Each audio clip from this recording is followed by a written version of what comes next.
Life is a big town. I heard the comedian say, life is a big town.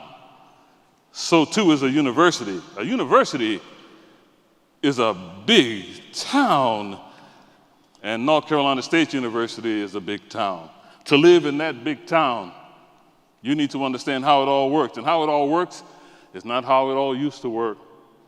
Anybody who was a student here at NC State 20 years ago does not understand, can't tell you much about what's going on here right now. When I first came to North Carolina State University in 1988, see, I'm willing to admit it. When I first came here, women made up about 30% of the undergraduate student body. Today, women make up 45% of our student body.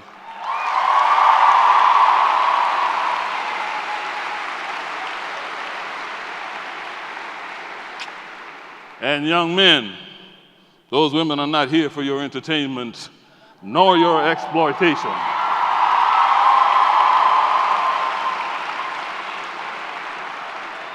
Welcome to the future. For a lot of reasons, that is a message that I have been sending out to all of America in speeches I give, in essays I write, in my books. I have been proclaiming that particular message, and as you are set to start living in this town called NC State, I give you all that same message. Welcome to the future. The future is not coming, it's here and now. Not understanding that is causing a lot of confusion in America. You see, all of the tensions that we are witnessing in America today are because for too long in this country, to organize our daily social interactions, we have relied on false categories: race, sex of person, religion, sexual orientation. We have relied on those false categories for getting through our daily walk through life. Don't misunderstand me. There are ways in which these are real characteristics of persons. No, it is not your imagination. I am indeed a big, giant, dark-skinned black man. Yet that information becomes a false category when people try to use that information, that category, to make judgments to guide the way they interact with me. For too long in America, we have relied on false categories that make us versus them distinctions. We have used us versus them ways of thinking about people to do what? To keep them in their place. But now today, in the future we are already living in, we are seeing that those categories don't work. Those categories are false. It is false, you see, to believe that women aren't smart enough to be engineers, physicists, and mathematicians. It is false, you see, to believe that all Muslims are terrorists. It is false, you see, to believe that gay, lesbian, bisexual, transgender people have no place at North Carolina State University. In the future we are already living, those false categories don't work. And that realization is ripping through our whole nation, making too many Americans anxious, tense, and sometimes angry.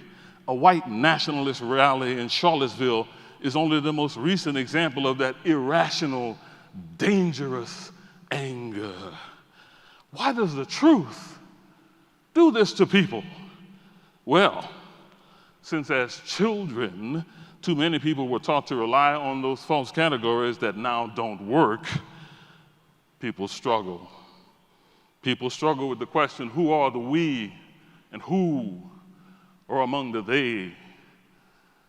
Our too long history of relying on false categories is now tearing at the soul of America. We hold these truths to be self-evident, that all men are created equal, that they are endowed with certain inalienable rights, among these life, liberty, and the pursuit of happiness. That is the soul of America. And we soil and wound that soul when we try to rely on false categories. It is false, you see, to believe that a big, giant, dark-skinned black man can't be a distinguished professor at NC State.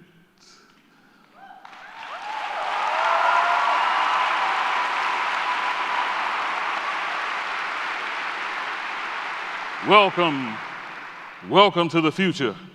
Welcome to the town of North Carolina State University. Wherever your Toto is, later today, call your Toto and say, Toto, I'm not in North Carolina anymore. Wherever you are from internationally, nationally, locally, you're not back home anymore. You are now a citizen of the town of North Carolina State University. Between the World and Me is our common reading book for this year. But that is not because everyone at this university agrees with or has to agree with the claims made by the author, Mr. Coates. No, that's not the point at all.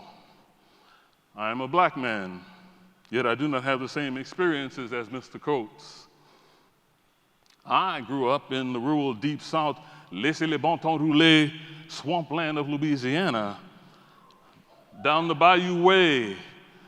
As a black person, I grew up during the horrific time of legal racial segregation, but also into a warm and loving family with a mother who was a school teacher and a father who was a fierce voting rights activist. By contrast, from his book, we learned that Mr. Coates did not have that kind of family foundation. So even though we are both African American, both dark-skinned black males, we do not have the same experiences. No surprise then that Mr. Coates and I do not see the world the same way. That is one of the reasons for this book being chosen for you to read, so that in your dialogues on this campus, your dialogues about this book, you can witness the fact that people who appear to be members of the same group can have profoundly different experiences in the world, and so can have profoundly different perspectives from each other. Between you, the world, and me, Mr. Coates and I have dramatically different perspectives on the nature of America and on the nature of America's racial dynamics. Again, that's the point. That is something you all need to understand about the dangers of relying on false categories. Look, all black females do not all believe the same things. All brown people in your cohort, on our campus, in our town, do not come from the same place and do not believe the same things. All white males do not all believe the same things. All Lebanese people in your cohort, on our campus, in our town, do not come from the same place and do not believe the same things. We wanted to alert you to the fact that here at North Carolina State University, and really wherever you go in life, there will be people with experiences and perspectives different from yours that you will need to learn to respect and that you can learn from. To begin your education here at this university, in this town, we wanted to alert you to the fact that you need to stop, drop, and roll away from your burning reliance on false categories. We want you to begin to stop setting your interpersonal encounters afire and then having to try to survive in those hot social interactions. As I teach my students, never try to interact with a person as a representative of a group. I say again, never try to interact with a person as a representative of a group. You see, no one person can or should be asked to carry the burden of representing a whole group of people. Between the World and Me was not chosen because it is the experience of all black people in America. Don't be ridiculous. There is no one black experience in America, but likewise, there is no one Latino Hispanic experience here in America. There is no one white experience here in America. There is no one Haitian experience here in America. We are using that book to show you that your experience in the world so far, that your experience in the world so far is just one set of experiences. Your perspective on the world is just one perspective. We are alerting all of you that people not like you have legitimate thoughts, feelings, and preferences too. Here today, at convocation, Among all of you gathered in Reynolds Coliseum, ready for your first year at North Carolina State, none of you here has the same experiences and backgrounds. That means that from the first moment you came into this town called North Carolina State, you began to experience other people's, other students' legitimate but different thoughts, feelings, and perspectives. If you try to get through your time here hoping to ignore the truth of that social reality, relying on false categories, you will have a miserable experience at this university. If you try to rely on false categories, you will also be showing yourself to have an inadequate, immature theory of mind. Social psychologists have studied this simple idea, and that research has made clear that having a mature theory of mind is critical to a person being able to have healthy, productive social interactions. Oh, what is this theory of mind? The theory of mind is this straightforward idea and awareness that other people, not just you, not just people like you, have legitimate thoughts, feelings, and preferences.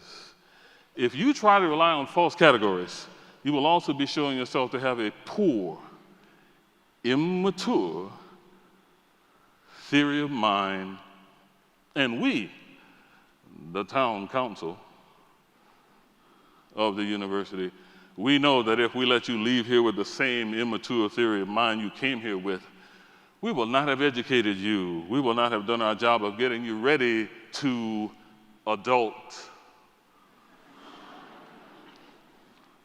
This summer, just this past June, I gave 2 presentations to the students in the North Carolina State University Emerging Scholars Academy. That academy brings rising 11th graders to this campus to show those youngsters what our university has to offer, to get them excited about higher education. At the end of my time with them, I took questions. The most important question I got came from an African-American male. He asked, Dr. Nacoste, if we were to begin our career here at North Carolina State, what advice would you give us when we get here to get started? My answer was quick and twofold. I said, be open and be serious. And then I explained myself. When you first get here, I said, be open. No matter where you come from, when you get here, you will feel a bit overwhelmed. Suddenly, you are surrounded by 35,000 new kinds of people. 35,000. 35,000 neurodiverse students moving fast to get to class on time, to get something to eat, to get to some event, all while trying to make friends. At first, you will feel a bit overwhelmed. Feeling like that, you will have a tendency to want to shelter yourself, to stick to whatever you find that seems familiar in some way. Maybe the skin color of the people you decide to hang out with. Maybe by latching on and putting too much energy into talking about and going to sporting events. Maybe by staying in your residence hall all the time. Or maybe trying to hide by keeping your face down, looking at your cell phone, texting people you went to high school with, texting, while there are people all around you, right in front of you, to interact with.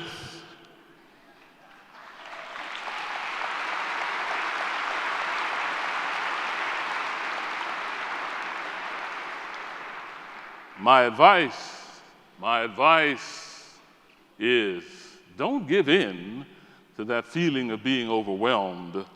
This is the time and place to be open, to push yourself into learning about all that this town of North Carolina State has to offer, for you to explore your interests and to develop some new interests. Be open. That was the first part of my quick response to those 11th graders. Be serious was the second part of my answer. Be serious. North Carolina State University is a serious place where we are doing serious work. We are not a high school. We're not a junior college. We're not even a college. There are 12 colleges that make up this university. That's what we are, a university. Not just a university, but a public, not private university, and not just any public university, but a high-ranking public research university. We have work to do, and we are doing that work. We are not playing around. So when you come here, you need to be serious. Sure, there are plenty of ways for you to have some fun here. No doubt you will find your ways to have fun, and you should. But that is not the primary reason you are here. Or it better not be.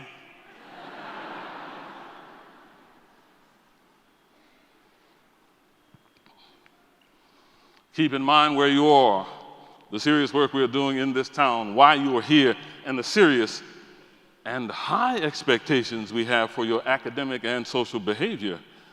That's what I said to those 11th graders who are thinking about applying to be a part of this North Carolina State University town. As you know, not everybody who applies gets in, but to those who did and decided to come, to you I say, be open and be serious. After talking with those 11th graders, on Facebook I asked recent graduates of North Carolina State a question about convocation. Oh yes, I'm on Facebook. Yes, I am old, but I am not yet dead.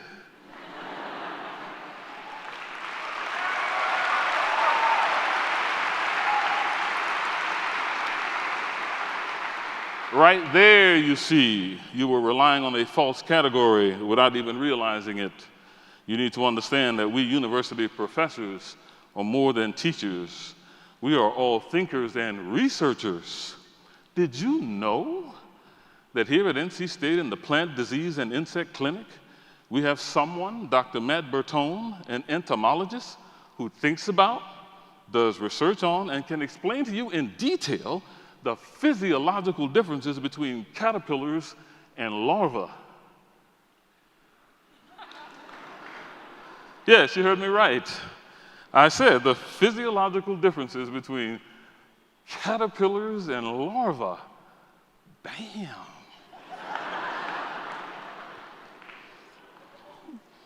I'm sure that at least some of you have watched the TV show Bones. Well, here at NC State University, we have our own bones. Professor Ann Roth, a forensic anthropologist, who is the director of our new Forensic Sciences Institute. Dr. Ross is an expert on the use of skeletal remains to investigate the causes of death. Mind you, Dr. Ross is a very warm and fun person to interact with, not stiff and quirky like the TV character called Bones. Even so, I, at least, think of her as our bones. I don't think I'm the only person on campus who thinks of Professor Ross that way. But now that I've said that in this very public forum, I do hope Dr. Ross, our bones, doesn't mind.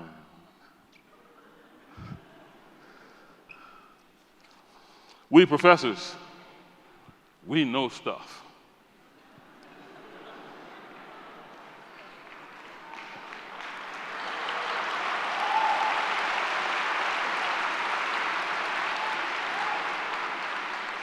We professors know stuff in a way very few people in the world know stuff. So please then, do yourself a favor and drop your arrogant belief that you already know enough or even know what you're doing. Do not come into my classroom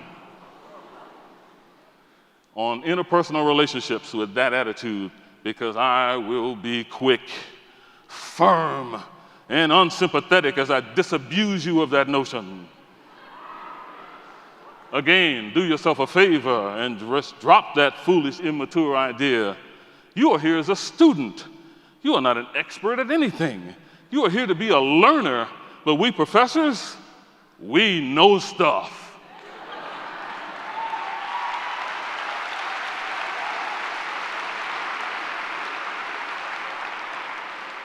We university professors have studied what we studied in excruciating detail. We have done research, created new knowledge, published that new knowledge that other people only read about in order to teach in a very superficial way. When we teach, whatever we teach, our teaching is not superficial. We professors, we know stuff. I'm a social psychologist. I'm a scientist who for 40 years has studied how and why people interact with and think about interacting with other people in relationships and in and between groups. You can find my books in our library and in libraries all over America. In the future we are already living in, I am on Facebook, studying how people interact in that new part of the social world. So yes, on Facebook, I ask a question. I asked recent graduates this: what one thing do you wish the speaker at convocation had said to you and all the gathered new students that you now know would have helped you adjust more quickly to being a university student at NC State? Responses to my Facebook query came quick and fit what I have already said to you: be open and be serious. One recent graduate wanted me to tell you this: it's totally okay to eat a meal by yourself. You won't be the only one. Now, reading that, I thought, sure, even on the campus of 35,000 busy, trying to get somewhere, young people, that can happen.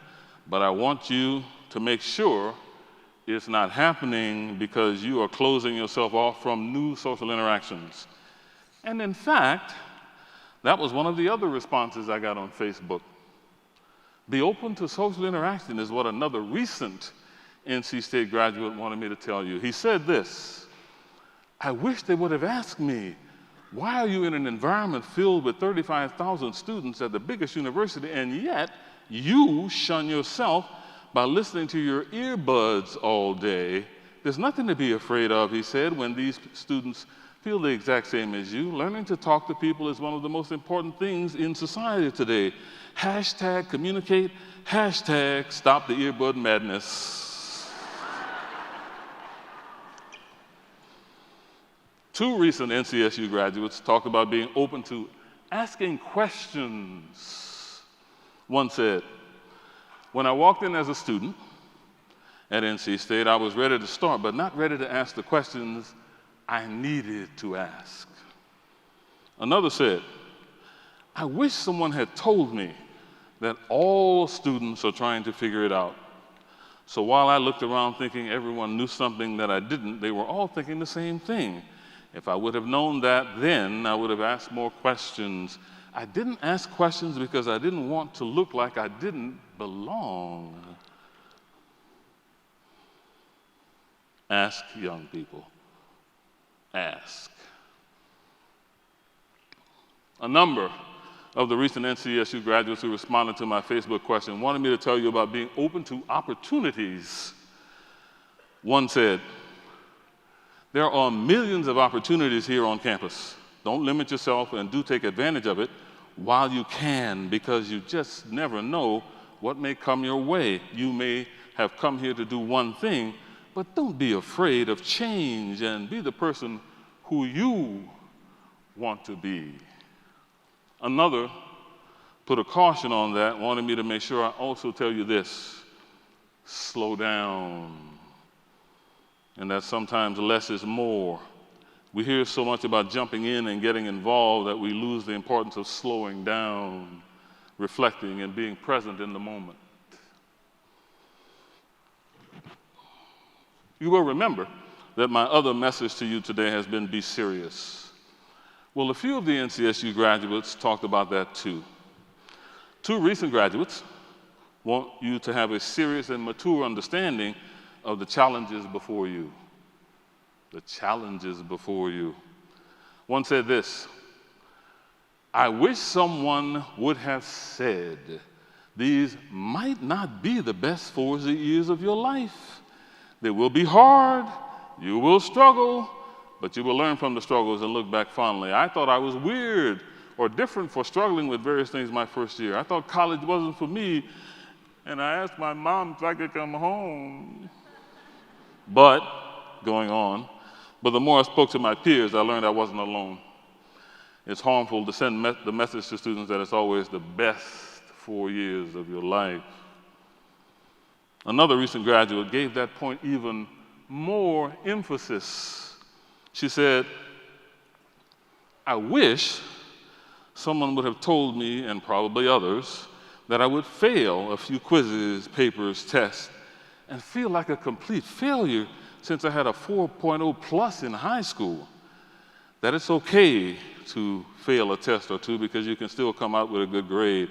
I spent more time my freshman year feeling like I didn't belong at NC State because I wasn't smart enough than actually understanding that college is far different from high school, and I wish someone would have told me, she screamed.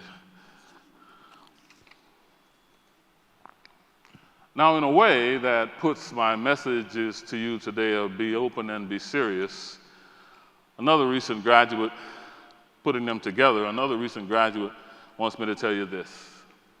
Not all lessons will come from a classroom. Some will come from experiences living on campus, being involved with a group, or simply by walking through the brickyard during a protest. Challenge yourself to expand the idea of the classroom to the wider world and take in this time.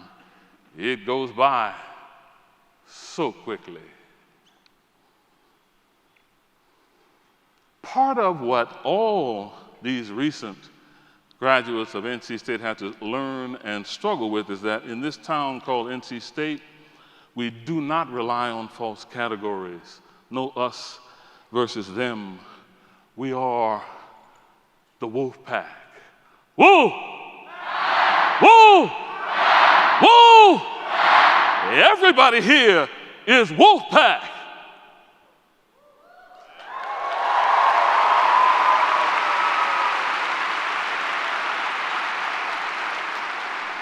Everybody here is wolf pack. Female, male, say it for me. Wolf pack. Brown, white, or black. Hijab-wearing Muslim women. Atheist, Christian, Buddhist, Catholic, Jewish, agnostic, Greek, Orthodox, Hindu. People in wheelchairs, people with visible and invisible and mental challenges. Japanese, Caribbean, Vietnamese, Pakistani, Chinese. Transgender, cisgender, heterosexual, homosexual, gender fluid. Republican, Democrat, independent, conservative, liberal, libertarian, American Indian, proud members of the Lumbee tribe. Everybody here is Wolfpack.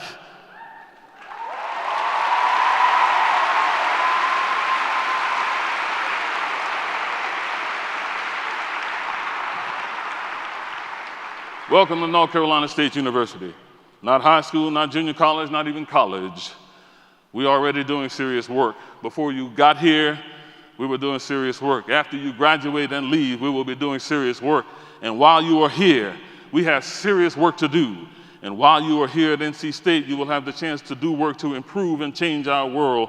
All of you will have the chance to contribute to that work because everybody here is Wolfpack.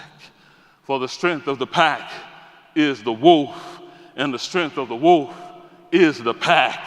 You will hear that over and over again during your time here, but trust me, that is not about basketball, football, or any sport.